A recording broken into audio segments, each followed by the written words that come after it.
This video will demonstrate how to replace the automatic document feeder on a Xerox AltaLink B8000 Series copier.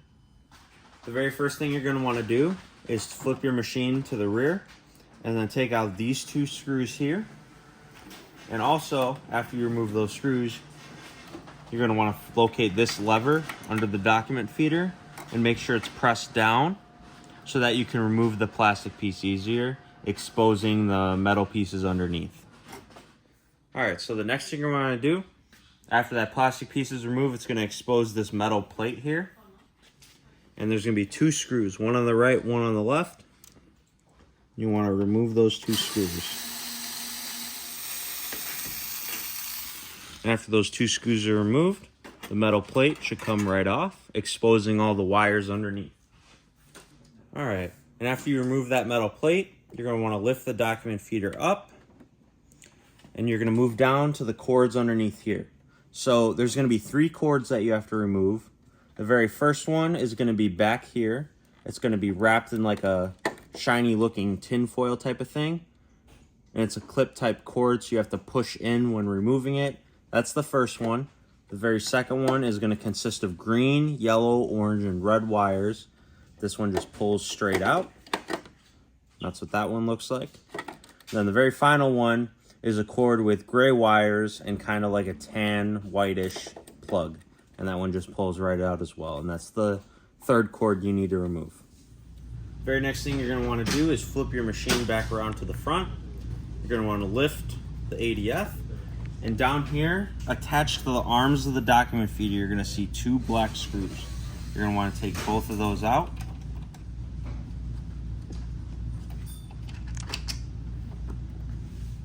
Alright, after you remove those two black screws, what you're going to want to do is put two hands on the document feeder and pull it back towards you so it completely lifts off the machine.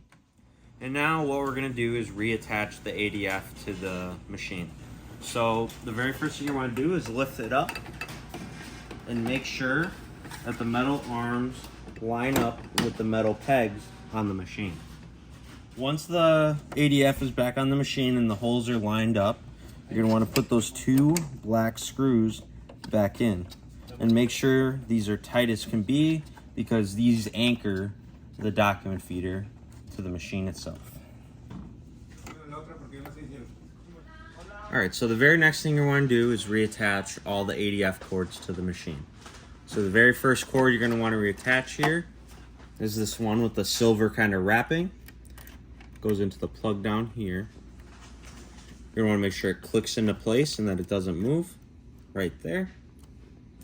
And then the very next cord you're going to want to do is the yellow, green, orange, and red one.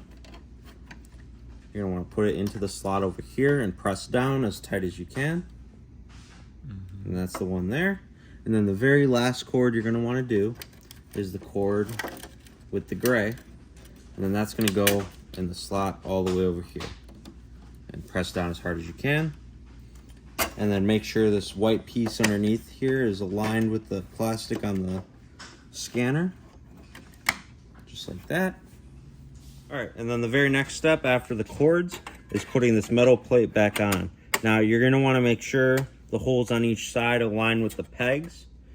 And then you're going to want to reinsert the two screws.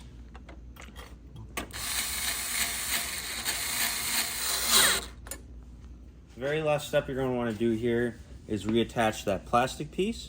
So you're going to want to put the holes underneath the arms for the document feeder.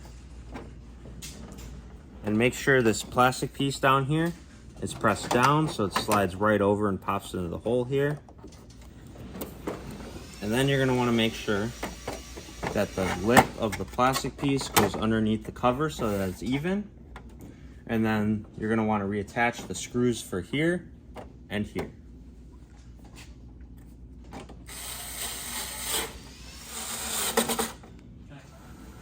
And this is how you replace the automatic document feeder on a Xerox AltaLink B8000 Series copier.